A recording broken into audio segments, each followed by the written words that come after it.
श्रृंगार बिगड़ चुका है। ऐसी दीनहीन दशा देखकर राजा दशरथ ने पूछा,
राजा के कहने पर रानी ने जवाब दिया कि सुनो महाराज, क्यों करती हो?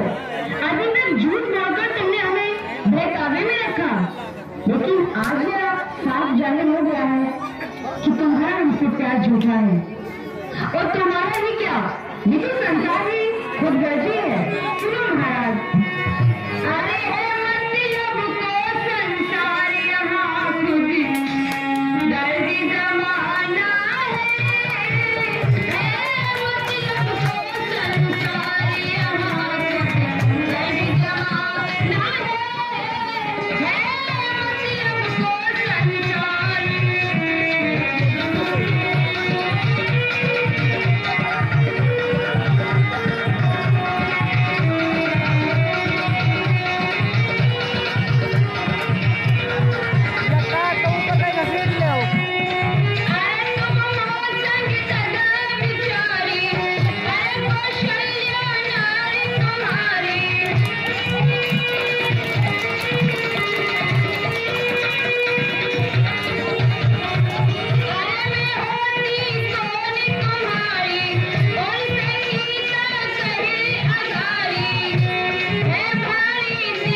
निवेदन करने लगी कि रानी, अपनी दिल की बात हमें बताओ और जो भी मांगना चाहो मांग लो।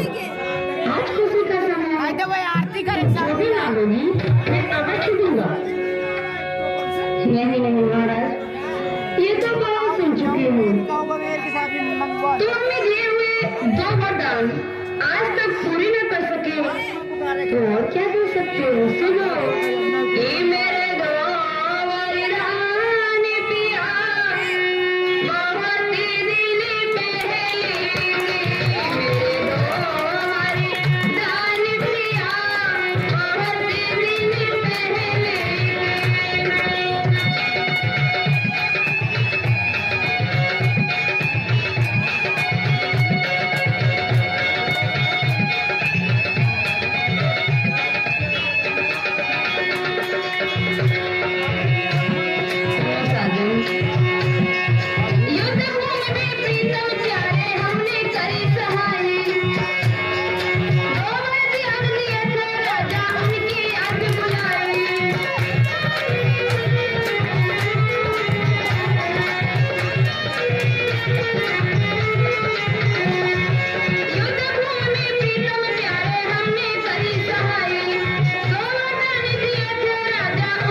नाम तो ननिहाल से बुलाया भी नहीं, क्या ये खबर नहीं है? वो साफी विजय करा राम का अभिषेक होने से पहले मैं अपने परतवार को अवश्य बुला लूंगा। और वैसे भी मेरे लिए तो राम और भरत दोनों ही आगे से सारे हैं। फिर भी तुम्हारी जो इच्छा हो आज खुशी के अवसर मांग लो। यह सुनकर रानी ने जवाब दिया, सुनो। चिकनी चुपड़ी बातें मुझे अमला को ना बहकाओ, गर सच्चे हो हे रघुवंशी, सौगंध राम की खा जाओ।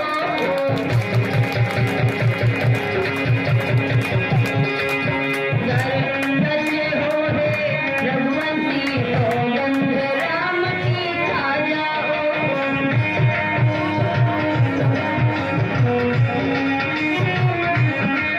चिकनी चुपड़ी बातें कहकर मुझे अमला को ना बहकाओ, गर सच्चे हो हे रघुवंशी, सौगंध राम की खा जाओ।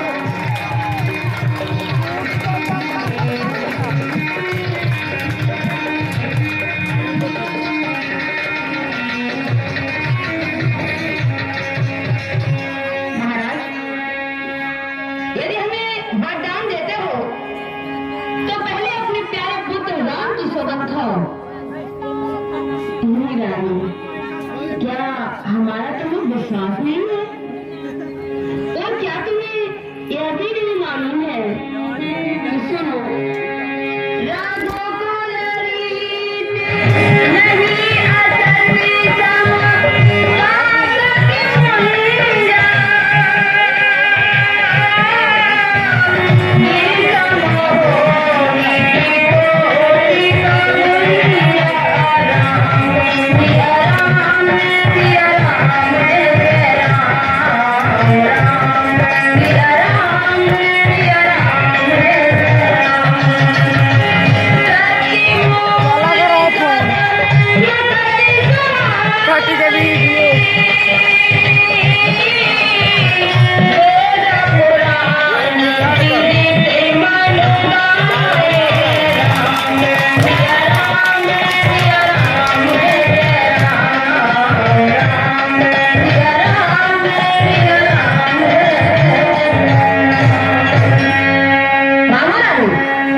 तुम जो मांगोगी वही दूंगा।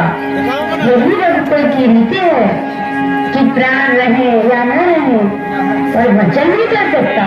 सुनो। रघुकुल रीति सदा से चली, मेरी बात भली तू मानी रानी। चाहे पंगु पहाड़ी चढ़ी, चाहे गूंगा बोले मीठी वाणी।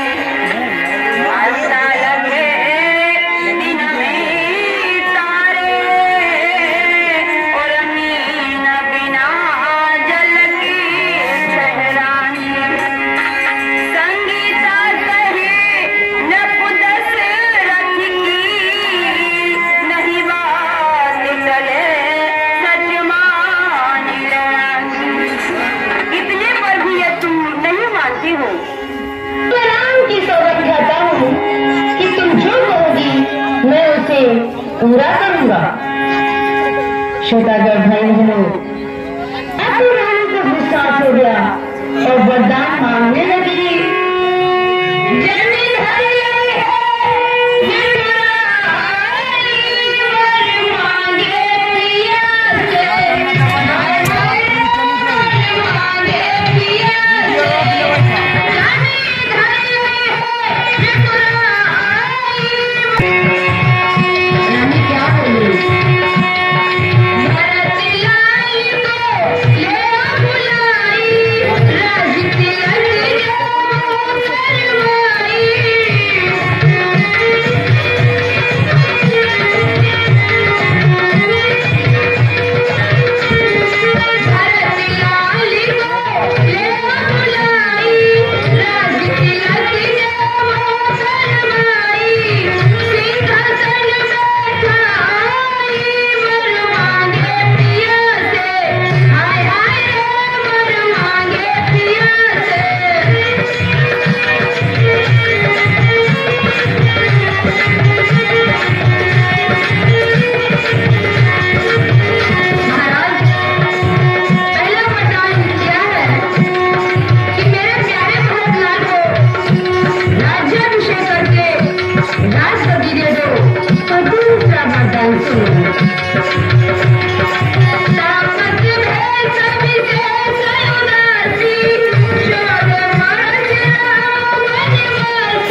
वर्षों का वनवास, राजता पर विशेष उदासी।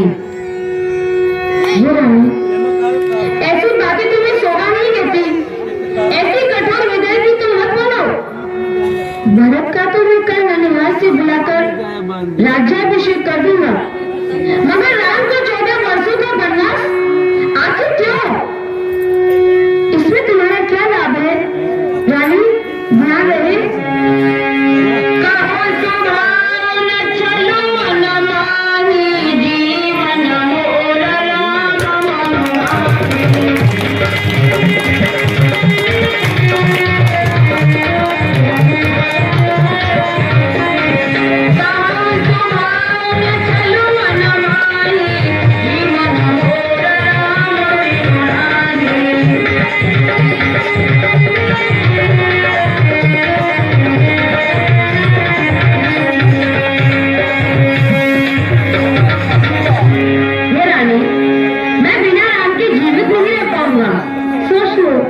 विचार कर लो, नहीं कोई दूसरा वरदान मांग लो।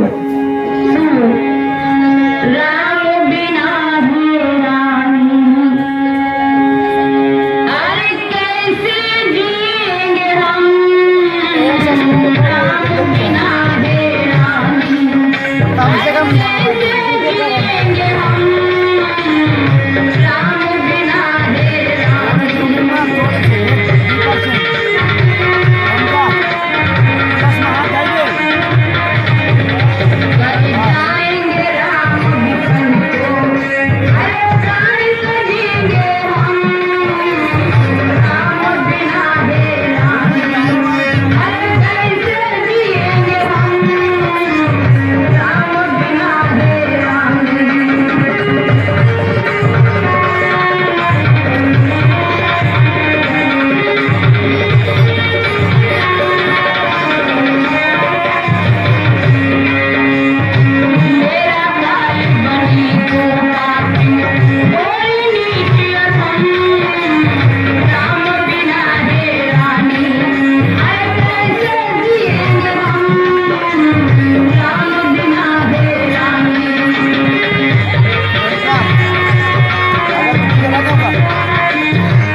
साफी नहीं है। वो वाजिब की तरह दहाड़ कर बोली कि बस राजन रहने दो।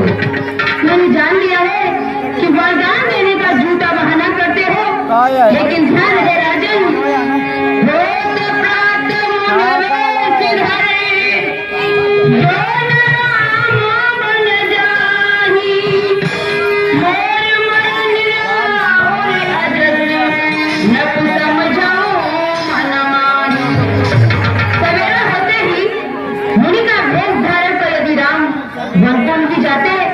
तो हे राजन, मन में निश्चय समझ लीजिए कि मेरा माना होगा और आपका संसार में अपयश होगा।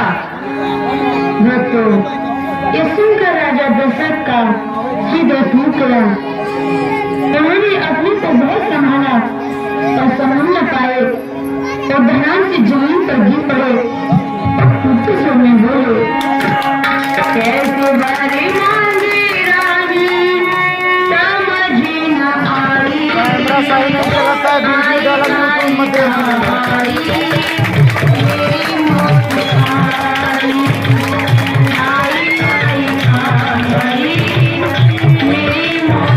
आवाज नहीं सुनाती है,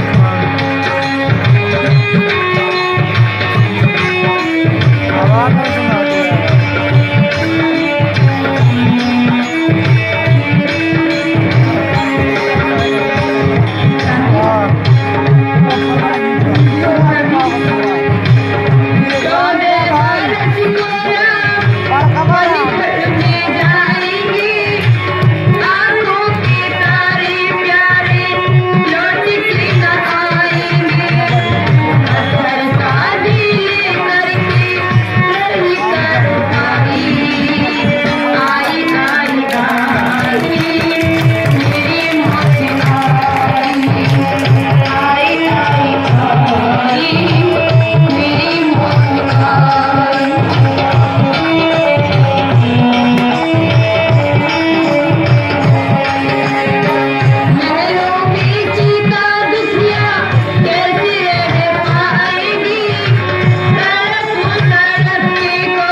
वहां आए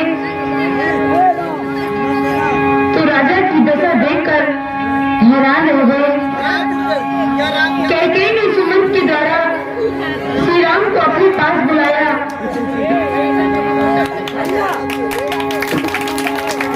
जब श्री राम ने अपने पिता को देखा, मूर्छित है पूज्य पिता, मां की भक्ति है चढ़ी हुई, मानो शिकार जिस जगह पड़ा उस जगह शिकारिनी खड़ी हुई।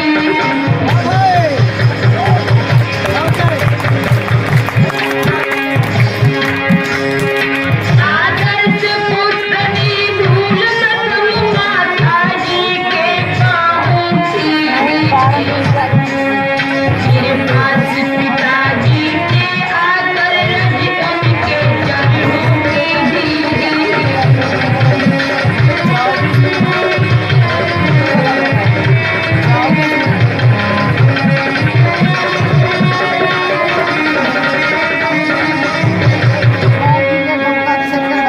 अरे मैं क्या देख रहा हूँ?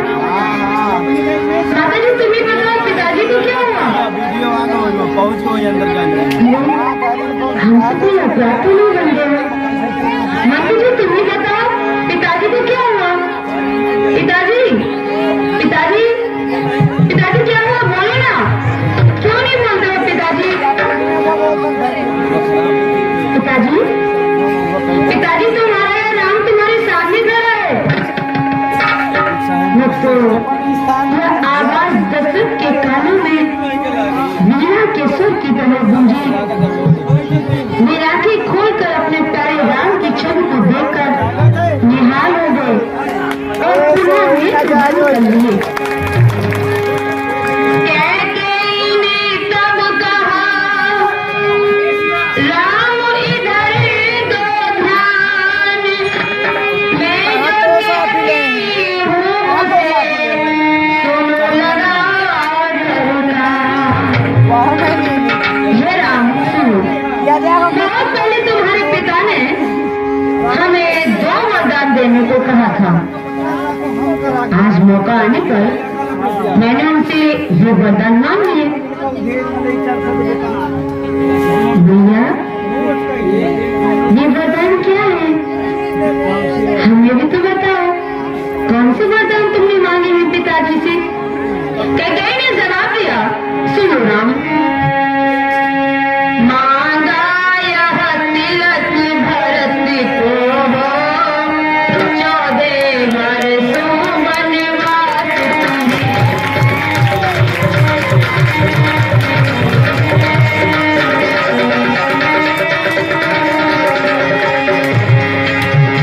मांगा यह तिलक भरत को हो, 14 वर्षों वनवास तुम्हें। क्या सुनना मूर्छा बंधे हुए, क्या सुनना मूर्छा बंधे हुए, छाती रखे पास तुम्हें।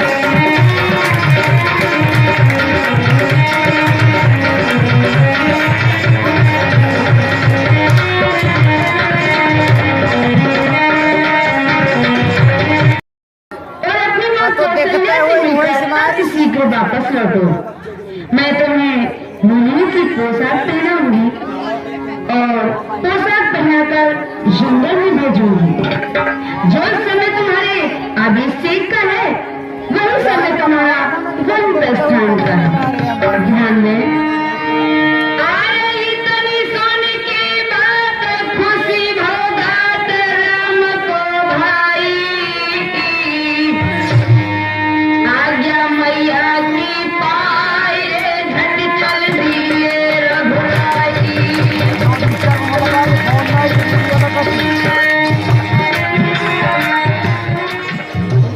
वनवास की बात तो सब जगह फैली चुकी थी। आज सीता ने जब यह बात सुनी तो वे जल से अलग हुई मछली के समान व्याकुल होकर मां कौशल्या के पास जाकर कहती मैया ए गुड़िया तलवार था तलवार ध्यान सुनी मैंने कान कहीं ना जाई कहीं ना जाई तलवार तेरे कारण प्यारे लाल मैया मन कर रह जाई तेरे कारण प्यारे लाल मैया मन कर रह जाई करूं कहाँ मैं जाऊं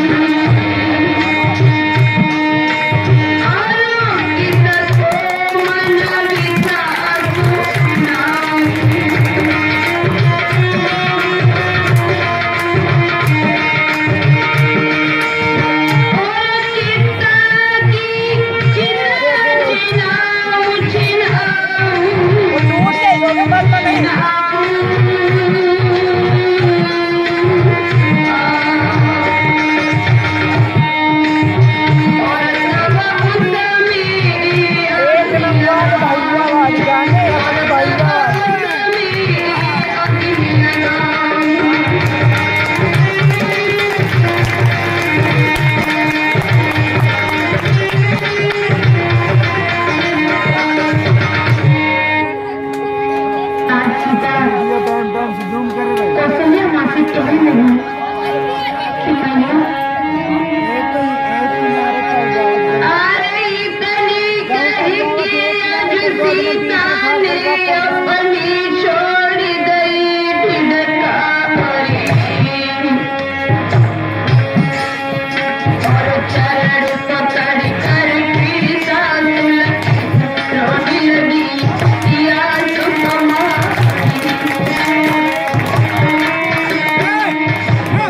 इनका सबको भगाए आज्ञा पाऊं पति संग या कहीं भगा दो मैया सुनियो अरज या कहीं तो भगा दो वीडियो बनाओ नोटिस करना जैसे म्यान बिना तलवार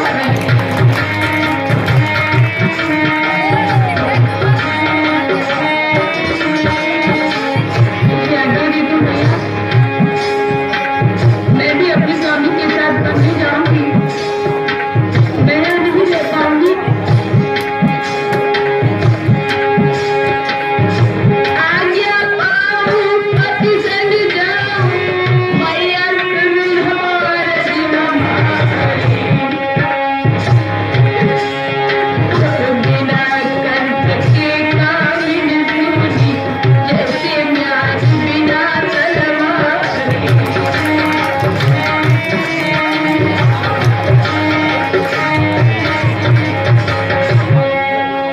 सीता का करुण करना सुनकर माँ कौशल्या का जी भराया उन्होंने राम के साथ वन जाने की आज्ञा दे दी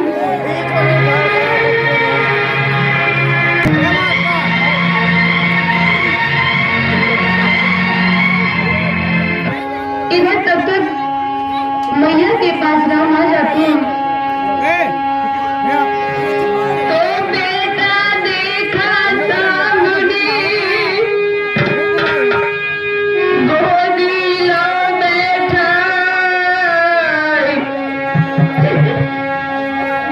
राम शब्द की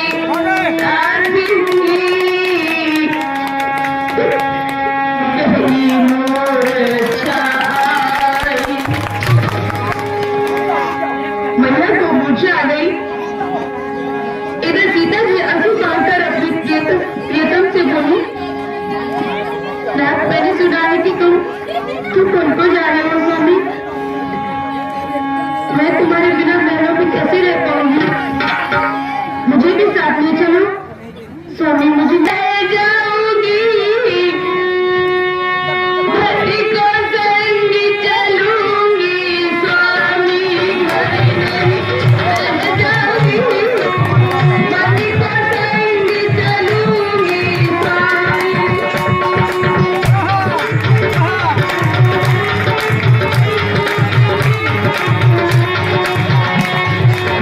तुम मेरे नाथ कर्म सुख थे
का है। और फिर जंगल में तो शेर, चीते, व्याघ्र आदि इन सब जानवरों का भय है। हाँ, राक्षसों का भी भय है। सीते, तुम यहीं रहकर माता पिता की सेवा करो। यह सुनकर सीता बहुत दुखी है। श्री राम ने कहा कि सीते अगर नहीं मानती हो तो पहले माँ से आज्ञा लो। सीते ने जवाब दिया कि नाथ, मैया ने तो मुझे आज्ञा दे दी। तो इधर तब तक माँ कौशल्या मूर्छा जाग गई।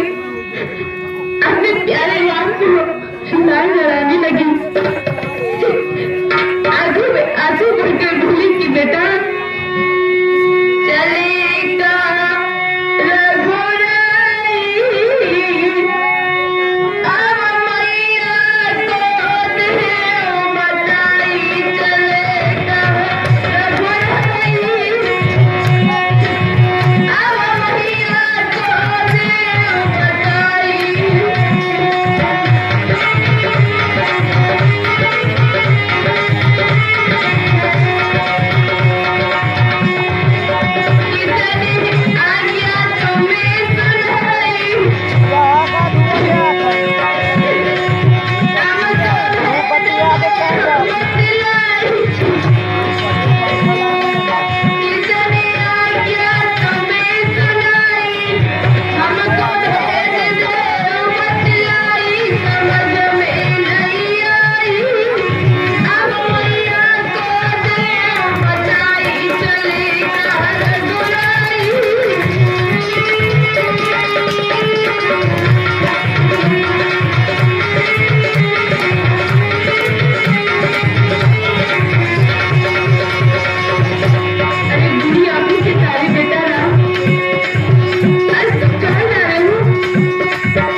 वापस लौट आना।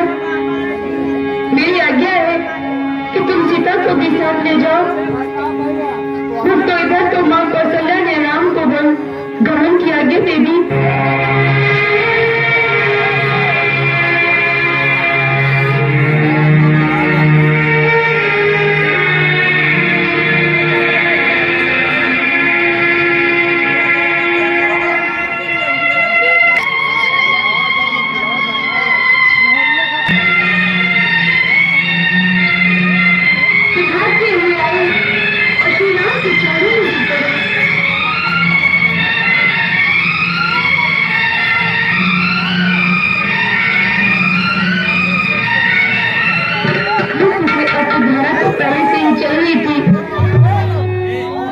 राम ने लक्ष्मण को दुखी देखकर उन्हें अपनी छाती से लगा लिया और कहा, लक्ष्मण क्यों रोते हैं?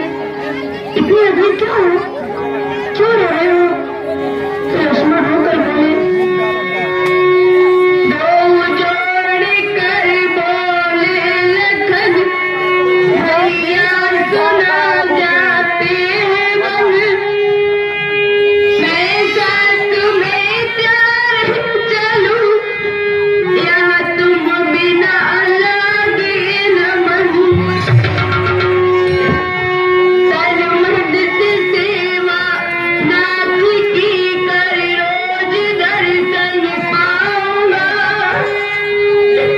पालन करूं आज्ञा का भैया, साथ में मैं जाऊंगा। भैया मैंने सुना है कि तुम वन को जा रहे हो, तुम्हारे बिना मैं अवध में नहीं रह पाऊंगा। भैया कृपा करो हमारे ऊपर, मुझे भी साथ ले चलो ना। नहीं लक्ष्मण, वन में तुम्हारा क्या काम है? तुम यहीं रहकर माता पिता की सेवा करो, मैं 14 वर्ष के बाद लौट आऊंगा। भैया तुम 14 वर्षों की बात कर रहे हो, मैं तुम्हारे बिना एक पल भी नहीं रह सकता। सुनो भैया, भैया मैं बिना तुम्हारे यहाँ कैसे धीरे रहूंगा, जो साथ नहीं चलते मैं आत्मघात करूंगा, जो साथ नहीं चलते मैं आत्मघात करूंगा।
जाओ हम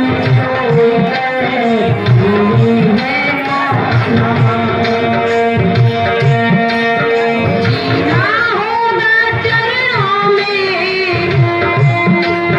जीना होगा चरणों में, चरणों में ही कोई साथ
साथ ही चलूंगा, मेरे ऊपर कृपा करो। भैया अगर नहीं मानते हो तो पहले मैया सुमित्रा से आज्ञा लेकर आओ। भक्तों, ये सुनकर लक्ष्मण को बहुत खुशी हुई। सुमित्रा के पास जाकर राम के साथ वन जाने की आज्ञा मांगते हैं तो मैया खुश होकर आज्ञा देती है और बोली, जाओ जाओ ललन मेरे, बेटा लखन प्राण प्यारे, भाग्य धन धन है बेटा तुम्हारे। जाओ जाओ ललन मेरे, बेटा लखन प्राण प्यारे, भाग्य धन धन है बेटा तुम्हारे।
भगवान श्री राम बोले भैया राम बनो को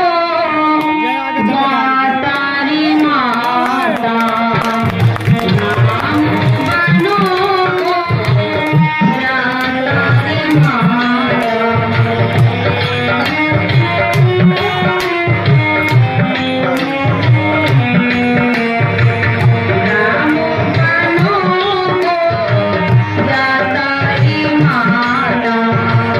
राम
क्यों जा रही हो?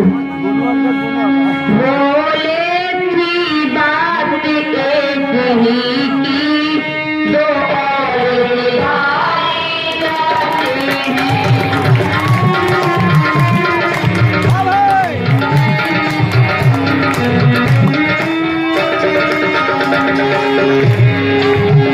बोले थी बात एक ही की, दो और निभाए जाते हैं। क्यों नहीं जा रहा है जीवन, जब जीवन प्यारे जाते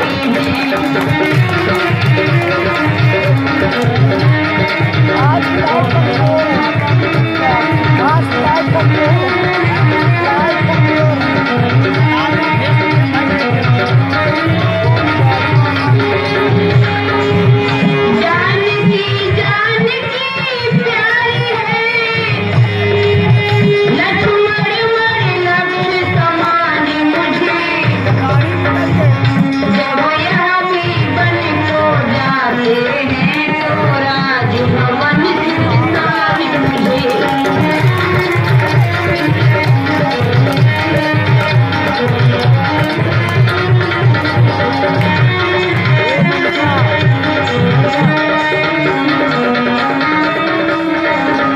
जान की प्यारी है, लक्ष्मण मर लक्ष्य समान मुझे। जब यह भी बन को जाते हैं, तो राजभवन सुनसान मुझे।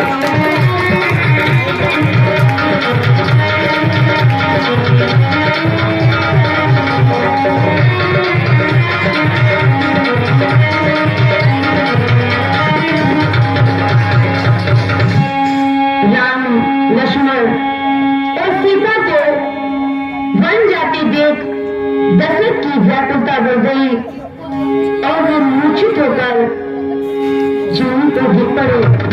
इधर माता पिता व गुरु के चरण छूकर तीनों प्राणी वन